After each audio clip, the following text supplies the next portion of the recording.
I'm S-M-A-R-T, smart. The Jetsons gave us the dream of a robot designed to help. I should have all the answers for you in about 10 minutes. The Terminator gave us the nightmare of a machine designed to kill. And in some ways, this future is here. Thanks for the chance.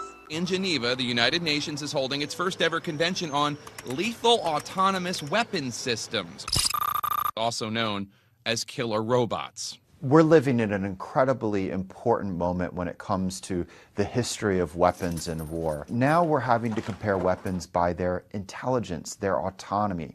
That's something new that we haven't measured before.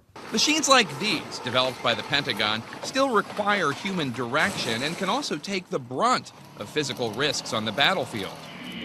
Unmanned drones have enabled U.S. pilots to remotely strike targets as far away as Afghanistan. Both South Korea and Israel have operated semi-autonomous lethal sentry robots near their borders. But what happens when robots can control themselves entirely, including lethal actions? And who's accountable for those actions? Now, chronologically, the human decision may be something that's made hours, days, weeks, months beforehand. That's the part that's truly complicating in terms of not just the politics of this, but also the legal, the moral, the ethical side.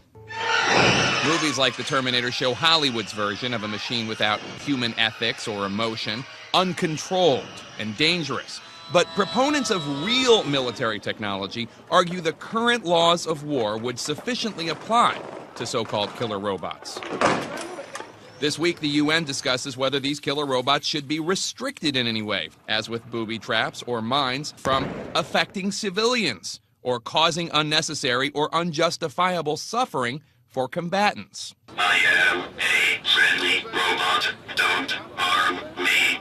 Groups such as the Campaign to Stop Killer Robots do not want to give it the chance, using this spokesbot to promote its message that any future kill functions should be prohibited outright. Bad killer robots. We're certainly not there in the world of the Terminator yet, but it is true that the technologies are starting to do more on their own. The software programming may be the important part of the decision, and that's a part that's we're really not well equipped to deal with.